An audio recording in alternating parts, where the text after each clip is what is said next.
राजा के नीतिपूर्ण बर्ताव का वर्णन। भीष्म जी कहते हैं, युधिष्ठिर, राजा को उद्योगी होना चाहिए। जो बेकार बैठा रहता है उस राजा की प्रशंसा नहीं होती। इस विषय में शुक्राचार्य का कहा हुआ एक श्लोक है जिसका भाव इस प्रकार है, जैसे सांप बिल में रहने वाले चूहों को निगल जाता है, उसी प्रकार दूसरे राजाओं से लड़ाई न करने वाले राजा और घर न छोड़ने वाले ब्राह्मण, इन दोनों को पृथ्वी निगल जाती है। अर्थात वे पुरुषार्थ साधन किए बिना ही मर जाते हैं। जो संधि करने की योग्य हो उनसे संधि करो, जो विरोध के पात्र हो उनसे विरोध करो।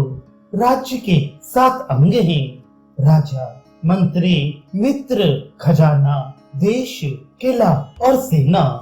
इनमें से किसी के भी विपरीत यदि कोई आचरण करे तो वे गुरु हो या मित्र मार डालने के ही योग्य है। महाराज मरुत का कहा हुआ एक पुराना श्लोक है जो बृहस्पति के मतानुसार राजा के अधिकार पर प्रकाश डालता है। उसका भाव यूं है, घमंड में भरकर कर्तव्य अकर्तव्य का ध्यान न रखने वाला और कुमार्ग पर चलने वाला मनुष्य यदि अपना गुरु हो तो भी उसको दंड देने का सनातन विधान है। राजा सगर ने तो नगर के लोगों का हित करने की इच्छा से अपने ज्येष्ठ पुत्र का भी त्याग कर दिया था। उसका नाम था असमंजस। वह पूर्ववासियों के बालकों को पकड़कर सरयू नदी में डुबो दिया करता था, इसलिए उसके पिता ने उसे घर से निकाल दिया। अतः प्रजा वर्ग को प्रसन्न रखना ही राजा का सनातन धर्म है। सत्य की रक्षा और व्यवहार में सरलता भी राजोचित कर्तव्य है। दूसरों का धन चौपट न करें, जिसको जो कुछ देना हो समय पर देने की व्यवस्था करें। पराक्रमी, सत्यवादी और क्षमाशील बना रहे। ऐसा करने वाला राजा कभी सतमार्ग से भ्रष्ट नहीं होता। जो मन पर अधिकार रखता है, जिसने क्रोध को जीत लिया है, जिसे शास्त्र के तात्पर्य का निश्चय है, जो धर्म, अर्थ, काम और मोक्ष के प्रयत्न में लगा रहता है और अपने गुप्त विचार दूसरों पर प्रकट नहीं होने देता, वही राजा होने योग्य है। राजा को चारों वर्णों के धर्मों की रक्षा करनी चाहिए। संसार को धर्म संकरता से बचाना उसका सनातन धर्म है। राजा किसी पर भी विश्वास न करे, विश्वसनीय व्यक्ति का भी अत्यंत विश्वास न करे। राजनीति के 6 गुण होते हैं, संधि, विग्रह, यान, आसन, वैधि भाव और समाश्रय। इन सबके गुण दोषों पर सदा दृष्टि रखे। यमराज के समान न्याय करता हो और कुबेर के सदृश धन का भंडार इकट्ठा करे। स्थान, वृद्धि तथा क्षय के हेतुभूत 10 वर्गों का सदा ज्ञान रखे। जिनके भरण पोषण का प्रबंध ना हो उनका पोषण करे। राजा को सदा प्रसन्न बदन रहना और हंसकर बातें करनी चाहिए। वृद्धों की सेवा करे, आलस्य और लोभ को त्याग दे। सत्पुरुषों के व्यवहार में मन लगाए, संतुष्ट न होने योग्य स्वभाव बनाए रखे। श्रेष्ठ पुरुषों का धन ना छीने, दुष्टों से धन लेकर सत्पुरुषों को दान करे। स्वयं दंड और कर ले तथा दूसरों को भी दान दे। मन को वश में रखे, समय पर दान करे और सदा शुद्ध सदाचारी रहे।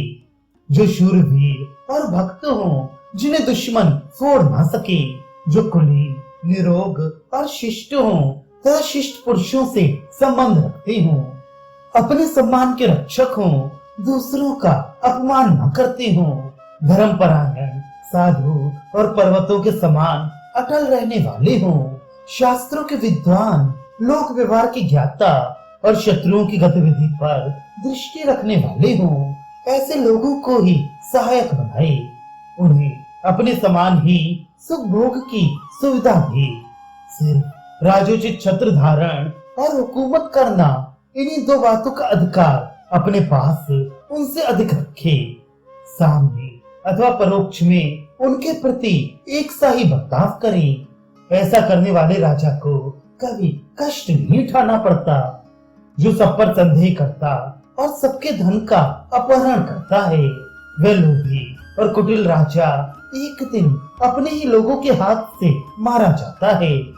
जो भूपाल बाहर भीतर से शुद्ध रहकर प्रजा के हृदय को अपनाने का प्रयत्न करता है, वह शत्रुओं का आक्रमण होने पर भी उनके वश में नहीं पड़ता। यदि कहीं परास्त हुआ तो भी पीछे उन्हीं प्रजाओं की सहायता से पूर्ववत अपना स्थान प्राप्त कर लेता है।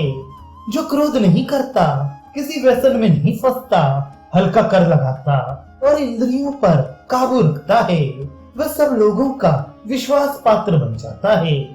जो बुद्धिमान, त्यागी, शत्रुओं की कमजोरी समझने में प्रवीण, चारों वर्णों के न्याय अन्याय को जानने वाला, शीघ्र काम करने वाला, क्रोध को जीतने वाला, उदार चित्त, कोमल स्वभाव वाला, काम करने में संलग्न और आत्म प्रशंसा से दूर रहने वाला है। जिसके राज्य में मनुष्य निर्भय होकर विचरते हैं, वही राजाओं में सर्वश्रेष्ठ है।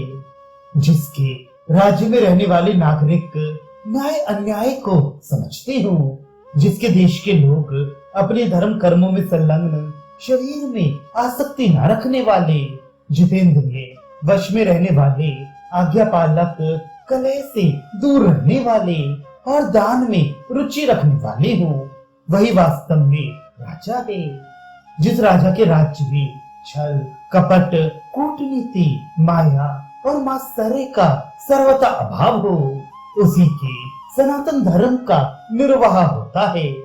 जो विद्वानों का आदर करता और शास्त्रीय अर्थ के चिंतन तथा परोपकारी कार्य में लगा रहता है, जो सत्पुरुषों के मार्ग पर चलता और दान किया करता है, शत्रु जिसके गुप्त विचारों को जान ना सके, जासूसों को पहचान ना सके, वही राजा राज्य चलाने योग्य समझा जाता है।